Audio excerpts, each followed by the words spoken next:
এটা উপমা বানাচ্ছি। এর মধ্যে দিলাম সর্ষে, জিরে, একটু হিং আর ছোলার ডাল, বিউলির ডাল। তারপরে দিলাম আদা লম্বা লম্বা কুচি করে। আদাটা একটু ভেজে দিলে খেতে খুব টেস্টি হয়। তো ওর জন্য আদাটা একটু ফ্রাই করে নেব। দিলাম বিনস, কাঁচা লঙ্কা, গাজর, এগুলো ভালো করে ভেজে নেব।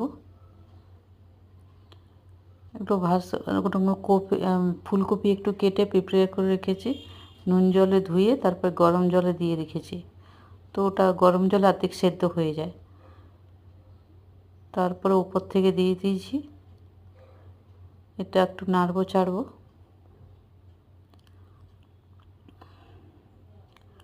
নুন স্বাদ অনুসার।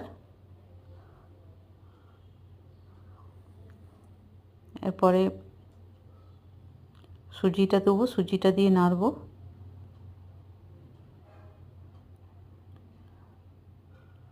এগুলো ভালো করে ভাজা হয়ে গেলে এই সুজি দিয়ে দিয়েছি। সুজিটা দিয়ে ভালো করে নাড়বো। সুজির পরিমাণটা একটু কম আছে। এটা হচ্ছে ভেজিটেবিল উপমা। এর মধ্যে কোনো বাদাম টাদাম কিছু নেই, ক্যারি পাতাও নেই। খেতে খুব সুন্দর লাগে, একবার করে দেখুন। খুব ভালো লাগবে খেতে। আমার তো খুব যারা যারা খেয়েছে খুব প্রশংসা করেছে। তো এবার বাড়িতে বানিয়ে খেয়ে দেখুন, খুব সুন্দর লাগবে। জলটা দিয়ে একদম ভাজা ভাজা করে নেব। ওপর থেকে একটু 1 চামচ ঘি দিয়েছি, যেটা রেকর্ডিংয়ে আসেনি, তো আমি ওই জন্য মুখে বলে দিলাম।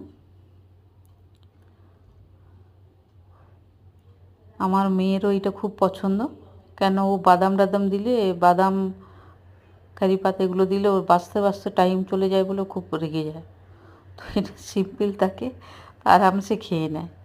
তো ওই জন্য এই উপমাটা ওর খুব পছন্দ।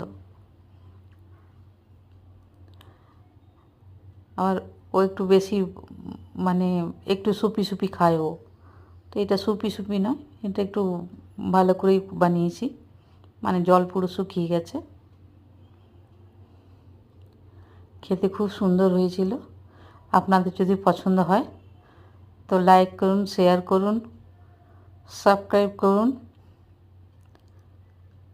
আমার সাবস্ক্রাইব খুব দরকার, প্রচুর কম আমার। তো আপনারা যারা যারা দেখছেন তারা সাবস্ক্রাইব জরুর করুন। আপনাদের হেল্প ছাড়া আমি আগে বাড়তে পারবো না। আপনাদের